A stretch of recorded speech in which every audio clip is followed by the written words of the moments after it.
Sir ಹಾಗೆಯೇ 15 ವರ್ಷಗಳ ಕಾಲ ನೀವು ಸರ್ಕಾರಿ ವಕೀಲಿ ವೃತ್ತಿಯನ್ನು ಮಾಡುವಾಗ ಬಹಳಷ್ಟು ಸರ್ಕಾರಗಳನ್ನು ನೋಡಿರ್ತೀರಿ. ಅಲ್ಲಿ ಯಾವ ರೀತಿಯಾದಂಥ ಪ್ರಭಾವ ಇತ್ತು, ಯಾವ ರೀತಿಯಾದಂಥ ಪ್ರೆಷರ್ ಇತ್ತು? ಕ್ಯಾಮ್ರಾ ಮುಂದೆ ಹೇಳ್ಬೋದಾದಂಥ ಏನಾದರೂ ಪಾಯಿಂಟ್ಸ್ ಇದಾವ ಹೇಳ್ಬೋದು? ನನಗೆ ನನ್ನ ಅದೃಷ್ಟಕ್ಕೆ ಏನೋ ಗೊತ್ತಿಲ್ಲ. ಯಾರು ನಾನು 15 ವರ್ಷ ಇದ್ದರು 3-4 ಸರ್ಕಾರ ನೋಡಿದ್ದೀನಿ. All successive governments. ನಾನು ಗೌರ್ಮೆಂಟ್ ಅಡ್ವೊಕೇಟ್ ಆಗಿದ್ದೆ, ಗೌರ್ಮೆಂಟ್ ಪ್ಲೀಡರ್ ಆಗಿದ್ದೆ. ಫಸ್ಟ್ 5 ವರ್ಷ ಮತ್ತೆ 5 ವರ್ಷ ಗೌರ್ಮೆಂಟ್ ಪ್ಲೀಡರು. ಓಕೆ, ಟೋಟಲ್ 15 ವರ್ಷ.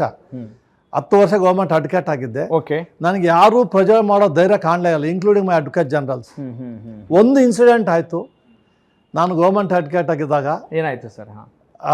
ಈ ದೇಶದ ಪ್ರೈಮ್ ಮಿನಿಸ್ಟರ್ ಒಬ್ಬರು ಫೋನ್ ಮಾಡಿ, ನೋಡಿ ಇದೊಂದು ಮಾಡಬೇಕು, ನನ್ನ ಮಗ ಹೇಳ್ತಾರೆ ನೋಡಿ ಅಂದರು. ಇಲ್ಲ ಸರ್ ನಾನು ಮಾಡಲ್ಲ, 2500 ಕೋಟಿ ಐರನ್ ಓರ್ ಇನ್ವಾಲ್ವ್ ಆಗಿದೆ, 2.5 ಪೈಸೆ ಬಿಡಲ್ಲ ಸರ್ ಗೌರ್ಮೆಂಟು. ನಾನು 2500 ಕೋಟಿ ಇದು ನಾನು ಎಲ್ಲಿ ಕೆಲಸ ಮಾಡ್ತೀನಿ ಅಲ್ಲಿ ಉಪ್ಪು ತಿಂದ ಮನೆಗೆ ದ್ರೋಹ ಬರೋಂಗಿಲ್ಲ. ನನ್ನ ಗೌರ್ಮೆಂಟ್ ನಾನು ಕೆಲಸ ಮಾಡ್ತಾಯಿದ್ದೀನಿ, ನಂದು ಮನೆ, ನಾನು ಮಾಡೋದಿಲ್ಲ ಸರ್ ಅಂತ. ಸರ್ ಈ ಗುಣ ಯಾಕೆ ಎಲ್ಲರಲ್ಲೂ ಇರಲ್ಲ ಅಂತ ಅನ್ಸುತ್ತೆ? ಸುಮ್ಮನೆ out of curiosity I am asking you. ಅದು ಡಿಪೆಂಡ್ಸ್ ಅಪಾನ್ ಅವ್ರ ಬೆಳವಣಿಗೆ, ಸಂಸ್ಕಾರ ಕಾರಣ, ಬೆಳೆದಂತ ವಾತಾವರಣ, ಬ್ಲಡ್ ಇಂಪಾರ್ಟೆಂಟ್. ಅದರಲ್ಲಿ ಬ್ಲಡ್ ಇಸ್ ವೆರಿ ಇಂಪಾರ್ಟೆಂಟ್. ಹೌದು, ಅದು ನಮಗೆ ಹಠ ಇತ್ತು. ಹಠದ ಜೊತೆಗೆ ನಮ್ಮ ತಂದೆ ತಾಯಿ ಸಂಸ್ಕಾರ ಕಲಿಸಿದ್ರು ನನಗೆ. ಏನು ಸಂಸ್ಕಾರ ಅಂದರೆ, ಯಾವಾಗಲೂ ನಮ್ಮ ಅಮ್ಮ ಹೇಳೋಳು, ಓದದೇ ಇದ್ದರು, ಅಪ್ಪ ನೀನು ಕೈ ಹಿಂಗೆ ಸಾತಿನ ಸತ್ತಂಗೆ, ಹಿಂಗೆ ಬದುಕಿದ್ರೆ ನೀನು ಬದುಕದಂಗೆ ಅಂತ ಹೇಳೋಳು.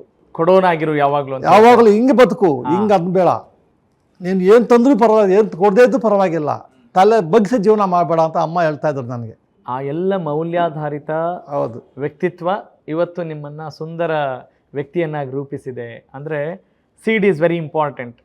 ಅಂದರೆ ಫ್ರೂಟ್ಸ್ ಮಾತ್ರ ಕಾಣುತ್ತವೆ, ಆದರೆ ರೂಟ್ಸ್ ಕಾಣಲ್ಲ. ಬಟ್ ಇವತ್ತು ರೂಟ್ಸ್ ಬಗ್ಗೆ ನೀವು